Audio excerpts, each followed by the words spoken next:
Pinkertons Ghosts is a horror anthology podcast by Superversive Radio, with no affiliation with any detective agency, person real or imagined, or the dark forces of Outre-Terre. It is not intended for children.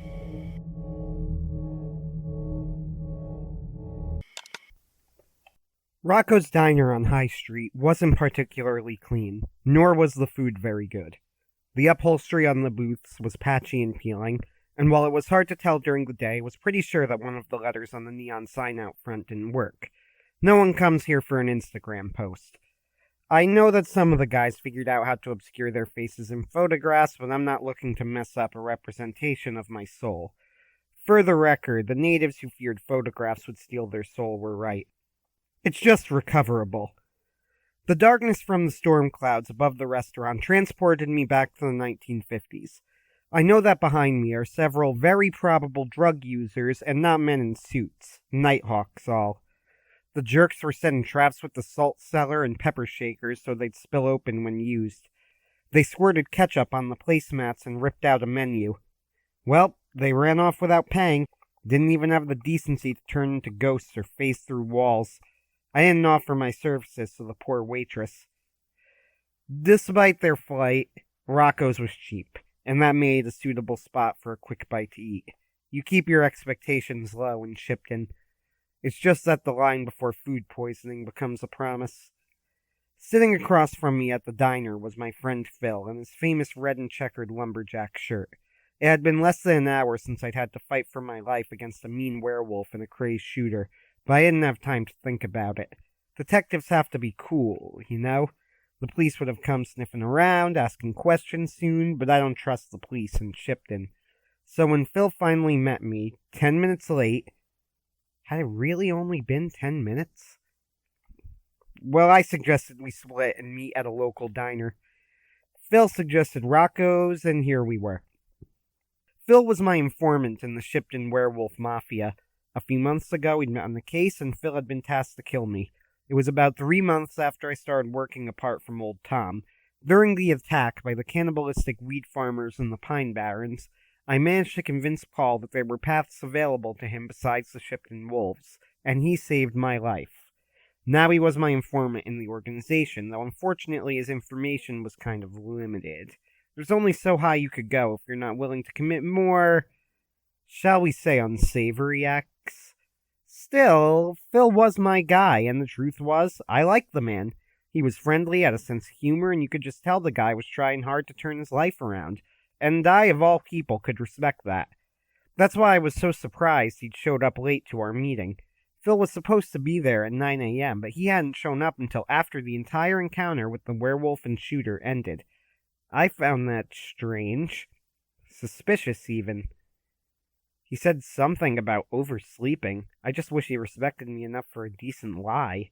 I made a joke about long nights, and he didn't laugh. I always make the same joke. He always used to laugh. You alright, pal? You haven't said much. Is there something happening? We were the only people in the restaurant. It was a rainy weekday, after all, off lunch hour, and, well, plague and worse, Shipton. But the lone waitress behind the counter was chatting with the cook and still hadn't gotten our orders. Phil finally looked at me. You want to know if I'm alright? I should be asking you that, Sean. Jesus. I can't believe you're alive right now after that mess in the warehouse. I thought back to it and shivered involuntarily. You get used to it, but it's mostly self-denial. I don't know what Jack or Jim think about things when they look back. You just can't think about it. Neither can I. I'm gonna have a few sleepless nights after that one, but forget that for a moment. Do you know who Paul DuPont is? Before he could answer, the waitress showed up. She was slightly overweight and middle-aged, with red hair piled on top of her head and a perpetual scowl on her face. She scribbled my coffee and pancakes order onto her notepad without looking up, while Paul ordered an orange juice, then slouched off to the kitchens, taking her sweet time. Nice girl, I said casually. Anyway, Paul DuPont. You know him? Something had happened. He was off. His bulldog face kept up a worse frown than usual from meeting to now. What's more, the big man ordered a suspiciously small amount of bacon. Sounds like a joke, but for werewolves, it's only funny until you've met them. I tried to figure out what was on his mind. Phil took a sip of his complimentary water. There were 3 ice cubes in it, and they were already nearly melted. Paul. Oh, yeah, I know Paul. Not well, though. He's trying to make a power play in the organization right now, getting some followers behind him. Violent, but a go-getter, and not a total idiot like some of them. Why? What about him? Paul was the werewolf I fought in the warehouse. And how do you know that? Once again, something about Phil seemed a little off to me. He was answering my questions, showing concern, but normally he'd be a lot more animated about learning something like this. I didn't know how to bring it up tactfully and decided to forge ahead. He told me, after the fight. Seemed to think he owed me for saving his life. I getcha. Paul is a scumbag like the rest of them, but he's the sort of scumbag who inspires loyalty, so you'll get moments like that with him. So what did he say? I looked around us carefully, then leaned in and whispered. He tells me it's mind control. Random civilians just attacking the werewolves in the street. Breaking the rules. Mean anything to you? Just then the waitress showed up. She didn't have my pancakes, but she did have our burnt and slightly stale toast, which she threw down onto the table from so high up they nearly fell off the plate. 5 more minutes, she said without looking at me, then marched away again. I took a glum bite of the toast. Somehow it fit the mood. Phil, too, chewed slowly. He answered me very carefully. Does the name Blood Money mean anything to you? I thought it over and remembered a history lesson from old Tom. Blood Money, the vampire? I thought old Tom killed him in the 80s. There hasn't been hide nor hair of him in decades. Yeah, well, he was dead in the 80s, too. He's the rumor, pal. He's the guy behind this new mind control. It's starting to panic some of the top men in the organization. Blood Money was serious business back in the day. Real serious. Phil's language was casual, but he looked and sounded grim. I forced down my rubbery toast before I spoke again. Well, I'm prepared for vampires. They're a type of undead, so Christian symbols work well. Do you know if the wolves are prepping a response? Phil, though, was staring at his phone. He got up abruptly. Sorry, pal, gotta take a leak. I'll be back in a sec, hold on. And just like that, he was off to the bathroom, and I was alone with my thoughts. I tried to remember what old Tom had told me about Blood Money. The truth is, he wouldn't tell me much about him. It was a serious thing for him, the sort of narrative that makes or breaks a paranormal Pinkerton. I didn't know what he sounded like, or looked like, or the details of his operations. I don't think Tom liked talking about Blood Money. According to him, he was the single hardest opponent he'd ever faced. Blood Money had the usual vampiric powers, it was true, limited immortality and mind control. But what made him such a hard out was that Blood Money was unbelievably well prepared. He had backups for backup schemes that stretched back miles, and he pulled all the strings like an omnipotent puppet master. You'd bury one of his minions, stake in heart, and find an empty grave when you dig them up to check. When I asked Tom how he took him down, he only ever said he got lucky. Blood Money alive? Was it even possible? Tom had assured me he was dead, but he'd never explained what happened. Could someone else be using the name? But why decades later? I noted down some things. I might have to go see old Tom sooner than later. The waitress walked over again before Phil came back. I was lost in thought and didn't notice at first. It was the pressure that got me, like a fly buzzing around. Really, you've never heard a fly's wing several feet away, but you wave at it all the same. She didn't say anything. I played up my reaction. Too many things weren't adding up. Yikes, I didn't even see you there. My pancakes ready yet? The waitress didn't speak. And come to think of it, why was she at our table but not holding anything either? My water was empty, and that starts to affect the tip. My left hand was on the table near to the butter knife, and my right hand inched to the gun I was keeping in the holster at my waist. A bus pulled up across the street, several people inside. My hand relaxed. My alarm bells were really ringing now, and I looked more closely. Suzanne's, if the name tag is to be believed, eyes were rolled into the back of her head, and her face was pale. Too pale. She spoke, and her voice sounded raspier than earlier. Pancakes aren't ready yet, darling. Anything else I can get you? She twitched as she spoke. Skittles started to slowly drip down her neck. Twitch was sudden and violent, and if she hadn't immediately went calm after it, I'd have thought it was a grand mal seizure. With sudden, jerky motion, she put her hand on the table, one wrist on her hip near pen and pad, and said, "Anything else I can get you? Getting food?" Total nonsense.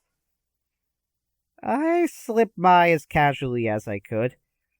Well, change my mind, actually. I'll just be going. You can tell my friend to meet me outside.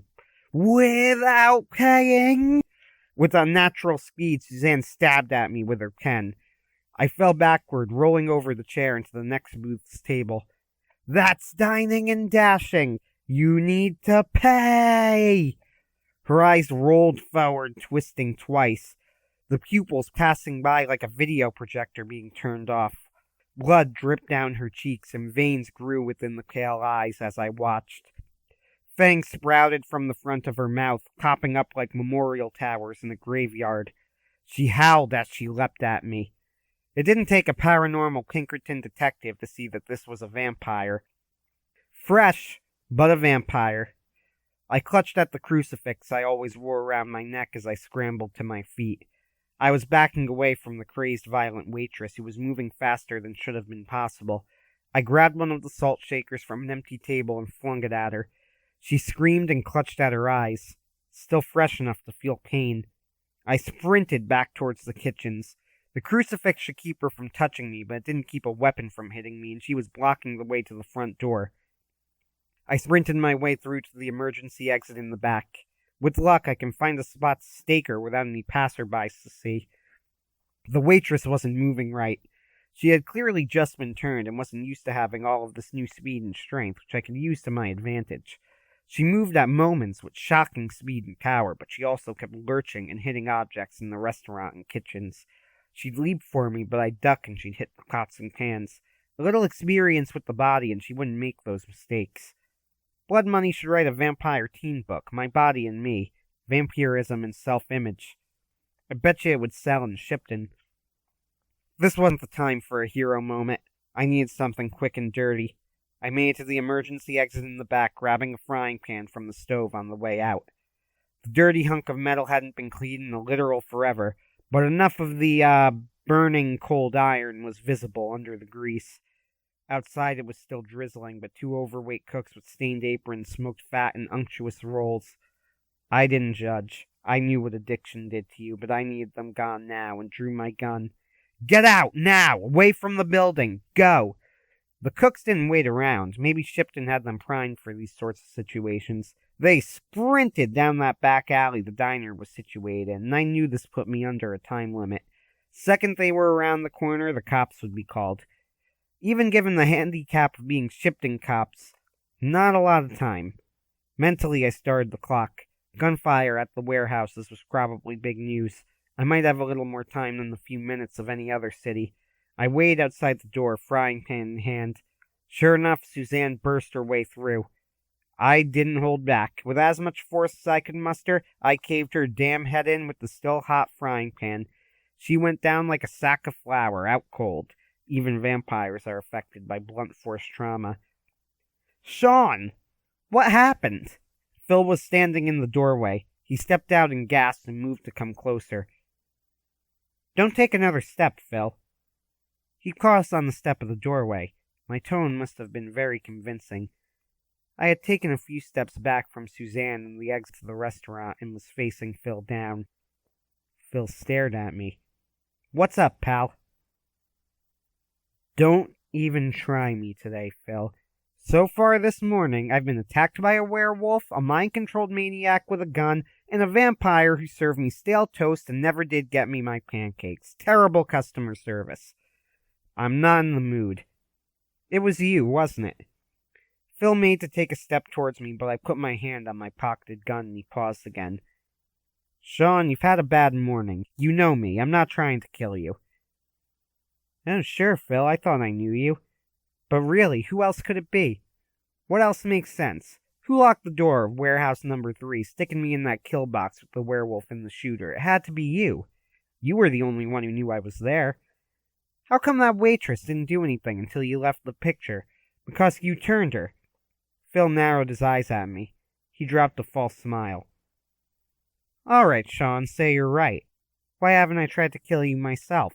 I'm a werewolf after all, and a vampire too, if you're right. Well, that's the clever part of it. Why get your claws dirty? You had to take it slow, not take any risks. In case it failed, you couldn't blow your cover. Besides, what could happen to you if I died in a vampire attack, unrelated werewolf boss, or shot by a mind-controlled puppet? It's not like I don't have friends in the Paranormal Pinkertons. You underestimated me. I am a detective, after all. Phil stared. And now what, Sean? What are you going to do now? I kept my hand tensed. That depends on you. My guess? You're a pawn for blood money. I don't know what happened. Are you being controlled? Are you working for him? Are you yourself? I guess it doesn't matter, because the truth is, now that I know who you are, you have no choice but to make your play right now. You aren't stupid, Phil. The hand in your right pocket is on the trigger right now. You gonna try to shoot first? You must be hungry after that lousy breakfast. His right hand twitched. I could make out the imprint of his holster through his rain-wet pants. Phil smiled. The smile had no joy in it. You don't understand, Sean. You never will. But you got that right. I'm gonna try to shoot first. And we stared each other down, neither one wanting to move first or be the first to take the shot. It was classic when I realized something. You're a werewolf. Phil looked confused. You got that right, and you have silver bullets. So? But you're also a vampire. And if I am, they don't contradict each other. I took my left hand and pulled out the crucifix around my neck. Just this! And I saw it. My moment. At the sight of the crucifix, Phil flinched, his right hand rising up in an automatic reflex, and it was enough. I drew my gun and took the shot, 3 bullets square in the chest. Even with the lead, Phil had the reflexes to draw on me. His gun went off, but too late. He was down. I exhaled a breath I hadn't even realized I'd been holding and walked over to Phil, bleeding out on the ground. He wasn't quite dead. He's had double the powers, maybe, but certainly double the weaknesses. I'm sorry, Phil. I hope you weren't gassed. I didn't want to kill you, but you didn't give me a choice. Why, though? Why did you do it? After everything that happened, why join up with blood money? Why try to kill me? Was it money? Power? Against your will? Phil started mumbling, and I had to lean in to hear him. It wasn't money. It was never the money. It was never. Those were Phil's last words as the light faded out of him. I heard the sirens in the distance, and I knew I had to scram. The gunshots made them hot under their blue collars. Said a prayer for my friend Phil and turned away in grief. The rain felt more bitter and biting than ever as I walked toward Father O'Malley's church on East Sycamore Street.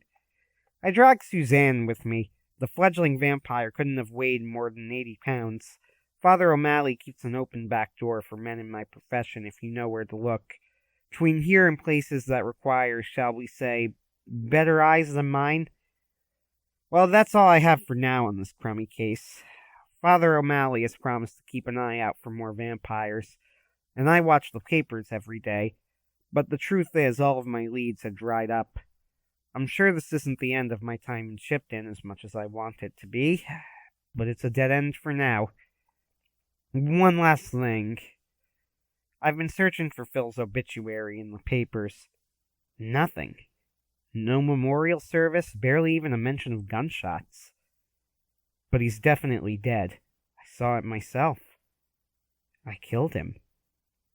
Guess I gotta live with that. Nothing else to say, but listen. Phil, was a good man and a good friend. He lived a hard life. I don't know what happened to him, but I promise you this. If I ever do find blood money, I'm going to put a stop to him. 'Cause I'm a paranormal Pinkerton detective, sure. But mostly because he made me kill my friend Phil, and that has to mean something. Phil means something, even after all of that. I don't know. Sean Russo, signing off for now. Pinkerton's Ghosts is a podcast distributed by Superversive Radio, licensed under an attribution non-commercial share-alike international license. This episode was written and performed by Anthony Marchetta. Ben Wheeler edits, directs, produces, and herds cats. Ken Dickinson is our sound editor, audio editor. Visit us on Facebook, read articles on superversivesf.com, and wherever podcasts are distributed, you'll find us. Contact us through Twitter at Pinkerton's Ghosts, or email us at pinkertonsghosts@gmail.com. Thank you for listening.